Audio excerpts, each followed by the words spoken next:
नौशर अफरोज़ मां रिपोर्ट कर रहा है ज़ाहिद हुसैन खोखर। टाउन कमेटी दरिया खान मरी में जग मशहूर सूफ़ी बुज़ुर्ग हज़रत मुराद शाह बुखारी जो सालियानो रूहानी मेलो शानदार नमूने सां जारी है।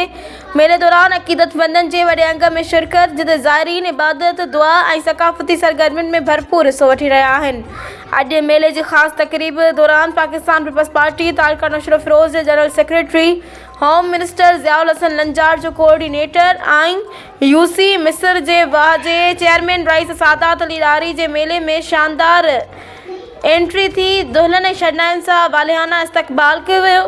उन मौक़े ते रईस सादात अली ॾारी खे बोस्के जो पटको पारायो वियो, जंहिंखे मोहब्बत ऐं एज़ाज़ जी अलामत करार ॾिनो वियो। तक़रीब दौरान चेयरमैन ॾारी पारां मल पहलवाननि में इनाम पिणु तक़सीम कया विया, जंहिं ते ज़ाइरीन ऐं इलाक़ाई माण्हुनि ख़ुशीअ जो इज़हार कयो। मेले ते सिक्योरिटी इंतज़ाम सख़्तु कया विया आहिनि। ज़ाइरीन लाइ ख़ासि सहूलियतुनि जो पिणु बंदोबस्तु कयो वियो आहे।